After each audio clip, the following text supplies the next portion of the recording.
Hello everyone and welcome to Let's Talk Wrestling Podcast Reviews Lucha Underground. This is Season 2, Episode 13, with the main event match being Mil Muertes versus Matanza Cueto. What a match! And of course my name is Turbo Tony, giving to you these reviews on a weekly basis here on the Let's Talk Wrestling Podcast YouTube channel. Every single Thursday, of course. I hope you're all having a great week. Hope you enjoyed the episode. We're going to get into it there, but before we do, I've got some plugs to get into as I pour out my drink for this podcast. Of course, you can interact with us here on the show via our Facebook page, and that is facebook.com/Let's Talk Wrestling Podcast. You can also send a tweet to my co-host Matt at TalkWrestlePod is the Twitter handle. Just doesn't feel the same when I'm doing it. And you also got our email account. Get my words all muddled up, gentlemen. It's not a good precursor before the start of this podcast. Of course, you can email us, getting back on track. You can send us any audio questions at letstalkwrestlingpodcast@gmail.com. I've done all these plugs so often, all the time, it just feels like second nature to me. But every now and then I still fuck it up. That's just the way it goes. That's just the way it is. And of course, without any procrastination, you guys are here to hear my thoughts on Lucha Underground this week. What an interesting episode it was. Let's get into the show. It starts off Dario Cueto in his office with Phoenix, Drago, and Aerostar. He wants them all to take part in the Trios tournament, but before he decides on that, he remembers last year when the team couldn't get along. If you remember back then, Drago and Aerostar weren't exactly best buddies, so to speak. Instead, he decides that he's going to team Phoenix with PJ Black and Jack Evans. Quite an interesting choice there. And instead of putting Drago and Aerostar initially as their opponents, which is what I thought he might do, he puts them against each other for one of the Aztec medallions. The only other one now being held by Tejano over that decent match with Daga last week. If you're going to set up your show with two matches to start off, that's pretty good. I'll take Drago and Aerostar and Phoenix with PJ Black and Jack Evans. Good stuff. Good stuff. I like that. And talking of Drago versus Aerostar, that is what actually starts off the show. And guys, I have to tell you, without a shadow of doubt, now my co-host may disagree because I've already spoken to him today about this match, but Drago, to me, still has the best wrestling entrance gear in all of pro wrestling, in my opinion.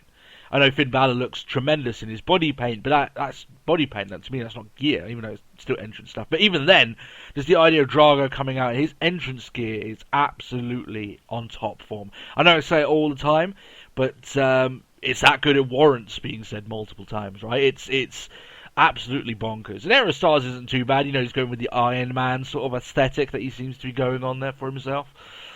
Now, in terms of the actual match, this was a great match. A very good match, this one. I really enjoyed it. These are two guys that we haven't seen a lot of this season, bar maybe a couple of backstage videos between them and fighting said PJ Black and Jack Evans, right? But these two guys fighting each other, clearly they know how to wrestle each other. It's not new to them. The start of the match was some brilliant chain wrestling. And this is one of the matches that, sure, you've got lots of acrobatic flips and dives and all that sort of stuff that you expect from a Lucha Underground match, sure. But what I unlocked a lot more in this match was some of the small dodges and reversals and, you know, diving out of the way, more like the way that they played off each other. Some of the counter wrestling I thought was quite fun in this match. Quite exciting. You'll know it as you watch it. It's at a very fast pace, and there's a lot of moves going on, and not all of them are hitting. Some of them being reversed, some of them being outright dodged. It's just, it's good. It's interesting. It sounds like these guys are trying to hit each other, you know. It has a different dynamic for a wrestling match than maybe what most people are used to. There was a point in this match, however, Aerostar fucked up big time as he tries to springboard here. And what he does, he's almost springboarding up the rope. So he goes onto the middle rope, goes onto the bottom rope, middle rope. When he got onto the top one here, he slipped and he falls. And when he falls, he doesn't just fall like to the ground. he falls first onto the steps. So it looks pretty harsh, right? He's landing. It looked quite ugly. I'm pretty sure this was a botch, even though commentary did do a great job of turning it around and saying, oh, with the mistake, with him being injured, they tried to make it play off as if it was part of the story, whether or not Drago would slow his offense down just to make sure that Aerostar was okay. So they were well on ball on here. They covered that up. And I don't think it was part of the planned story because, especially with the finish, right? So that's just how it looks to me. It was a genuine fuck up, but commentary and good and somewhat good editing there helped him out a little bit with that front. The rest of the match though was still pretty good, apart from that one ugly botch.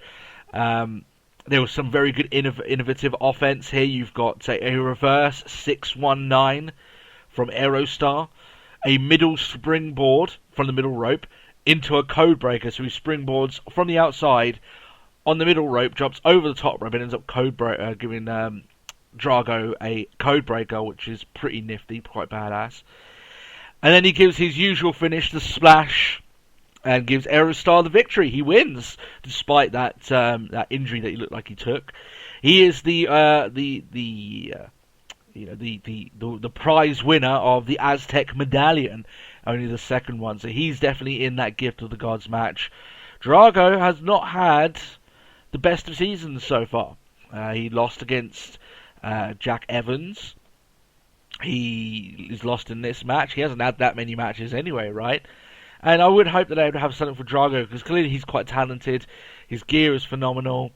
And you know what? I think he will. I think that he's good enough. The fans are clearly behind him enough. I think it'll work. I think eventually he'll get his time. But either guy, great match to start off the show. Really good match. Often with Lucha Underground, what happened is that the first match will be quite quick and be not as good as it kind of progresses as the show goes on. And not this one. It started off really good, and I was glad to see that. Some really good chain wrestling in this match. That's why I was more happy with seeing some of that than some of the flips and the dives and etc. It moves on to Taya speaking to Johnny Mundo. She says to him that he looks better today than yesterday, if that's even possible, as he's hitting his training dummy that you would have seen throughout a lot of these small workout video packages that they've done with him from time to time.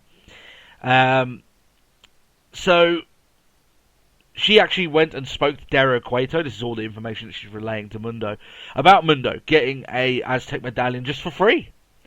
Now, I know Dario Cueto. They should know Dario Cueto by now. He's not a man that gives anything away for free. At very least not with a catch, shall we say. However, this time, he's going to have to earn an Aztec medallion against Cage. But not just in a regular match. They're going to have to do it inside of a steel cage. So that's right, we've now got Cage in a cage. So I'm sure that's how they will be booking this particular match, how they will be promoting it. Now, I have a prediction inside of my Mystic Ball that I have, just happily on my desk here whenever I do podcasts. You never know when you're going to need it. I have a prediction by looking in this Mystic Ball that Johnny Mundo is going to get bounced around that cell like a pinball. He's going to go everywhere. He's going to be bouncing. He might even land to do parkour in certain places. We know that's what his thing. But he's going to get bounced everywhere around that cage. I'm pretty much giving that as my prediction right there. Should be a good match though. Should be a lot of fun. There aren't too many steel cage matches that happen in Lucha Underground, so just the aesthetic and the visual of it will be quite interesting, to say the least. Then we get into the second match of the night, Disciples of Death versus Evans, Black, and Phoenix. And when it comes to Disciples of Death, if you remember last week, Katrina had told them basically one more fuck up and you're done. And if it's not me who does it, Mill's going to end up killing you, right? And he already gave them a savage beating the last time they fucked up. So, still, they've got this chance here. They could get their championships back, right? Evans in this match, I can only describe how he is as a mixture between a little pussy and that kid who does something really great and wants to show everyone how awesome it is. He's just like, that's basically what he's doing here. He's dodging tags from PJ Black, who's getting increasingly more pissed off with him as the match progresses. He's begging to be tagged out when eventually he does get in there. But like I said, PJ Black is just wondering, why did I team up with this guy? Why am I associated with him? Actually, it's him and Phoenix, PJ Black and Phoenix, who end up striking somewhat of an accord in the middle of this match. They're like, well, can't exactly bank on this guy who looks like he's having a mental breakdown over there. You and me, we basically have to fight this on our own. So they do team up for a bit. Phoenix ends up picking up the win in what I thought was an okay match. I thought it was alright. Nothing too special, but okay. The unlikely team gets the job done for Cueto. They're the only unlikely team that have done the job. Cueto's been throwing lots of these teams out in this tournament, and this is the only one that's been able to do the business against former Trios champions, mind you. You got Jack Evans after the match. He's just doing his thing. It is funny. It's that sort of character that he does come off as fucking annoying, and that's kind of his point. That he does one little dropkick, thinks that he's the greatest thing since sliced bread, and he'll run away after that, thinking that he's done all his business. It works, right? He comes off like a bit of a prick, and I'm guessing that's the point. So, good stuff. Now, of course, I did say that the Disciples of Death, they would be in a bit of an awkward spot if they lost this match, and they do. In fact, they get scolded by Katrina in the locker room. She's asking for just one damn reason why they should stick around. I mean, after all, Phoenix was in the team that beat them. That's even double the damage right there. That's almost an insult that they lost. Now, during that actual match with the Disciples of Death, the commentary had been focusing on one of them, El Sinistro de la Muerte, as the heart and soul of that team. Talking of hearts and souls, Sinistro decides that he's going to keep his own life intact, rip the hearts out of both his teammates. So, yeah, he just rips their hearts out, stands there with them beating. There's just red ash on the floor with these two hearts beating as blood is going down his hands. Yep, that's Lucha Underground for you there, right there.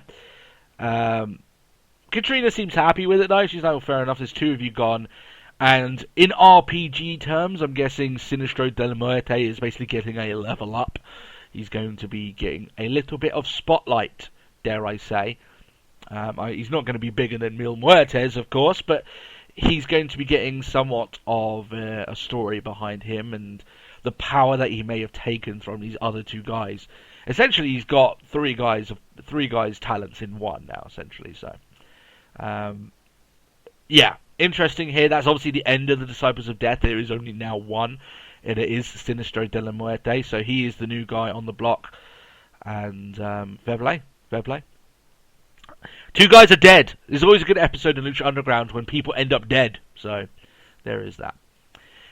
We also got Dario Cueto in his office. He's speaking to the current Trios champions, of course, Ivelisse, Son of Havoc, and Angelico, and he's explained to them that, well, the winners of the tournament are going to be the champions, and you're in the tournament. So they're quite bemused at the fact that, well, wait a minute, all the first round matches are done.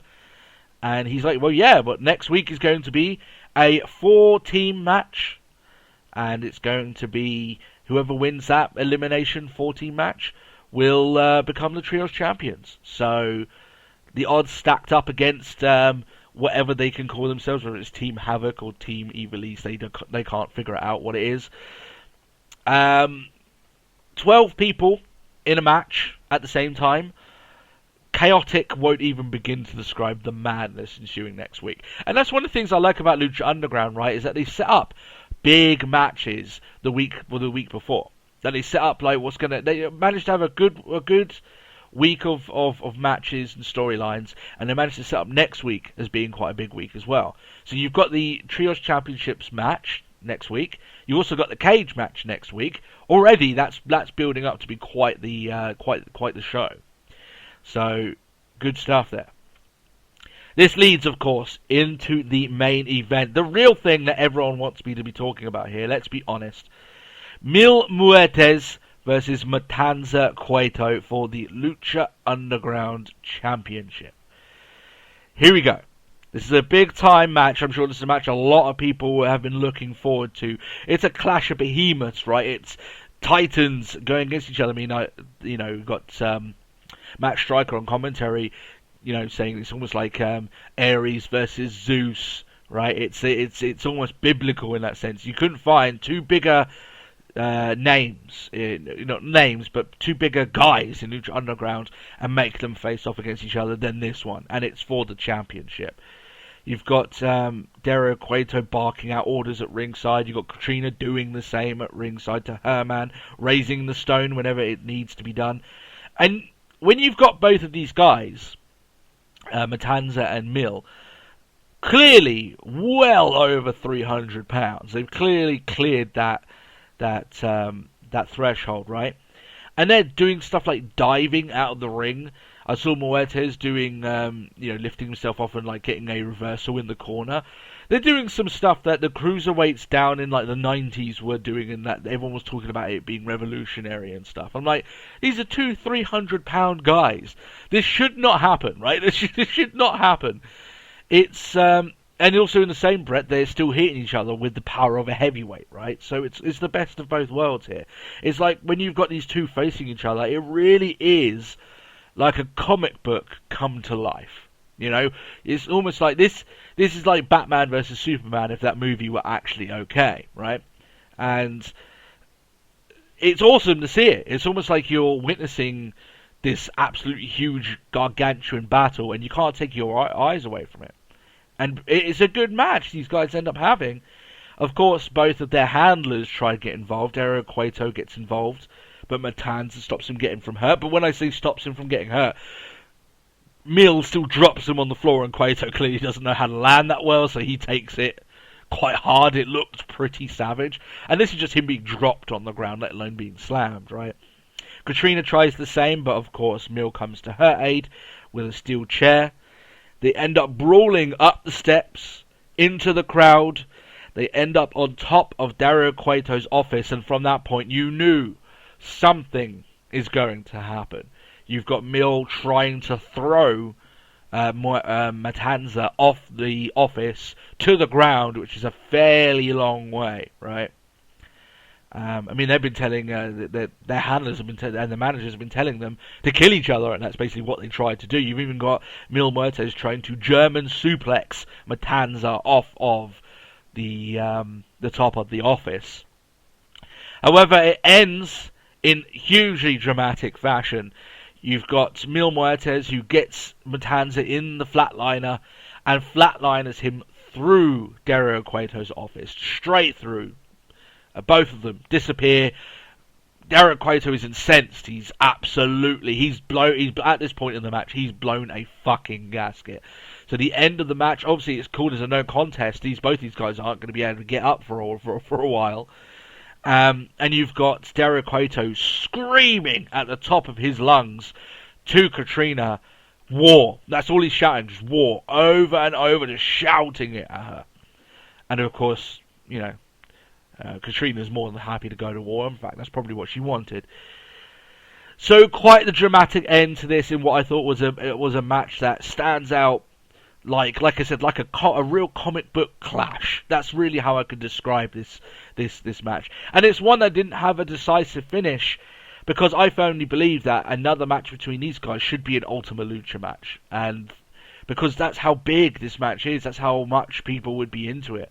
It's such a marquee match for Lucha Underground, especially with the way that Matanza's been used, and he's been booked as this absolute monster in every sense of the word, right? He hasn't lost to anyone. This is actually seeing both of them get manhandled by each other as part of the charm, because you just don't see Mil Muertes or Matanza manhandled by another human being. So it's just fantastic to watch. It's a real unique match. And it's great stuff. That dramatic finish, like I said, I'm glad that they didn't end it with one of these guys getting a decisive victory over the other, because that could be saved for a later point where it could be much more impactful. Before the episode ends, we see a councilman speaking to the lead investigator of the Lucha Underground case. It actually is a sweeping camera shot, and it's got pictures of like Alberto El Patron, who's Del Rio now in WWE, right? Who was in Lucha Underground, so of course he's being investigated. I just like the idea of like them investigating WWE because Del Rio went there just randomly. So yeah, he sits down and he's basically telling her, look, this isn't something you want to be chasing. My employer would be a lot happier if you dropped this case. And of course she says to him, well, what does the mayor have to do with this? And he firmly says back to her, I'm not talking about the mayor, I'm talking about someone much, much more powerful.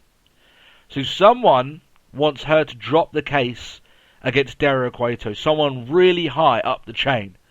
Next week, ladies and gentlemen, Barack Obama joins Lucha Underground. No, of course not. I'm guessing it doesn't go that far up the chain. I was getting a little bit overexcited there. Barack Obama versus Matanza. Can we get that booked, please? Thank you very much. But still, of course, they're making it seem as if maybe Dario's got connections past the authorities. Which makes sense how he's been able to run a underground fighting tournament in, I know it's in Boyle Heights and everything, but it's not exactly that well hidden, right? Loads of people can go there, right?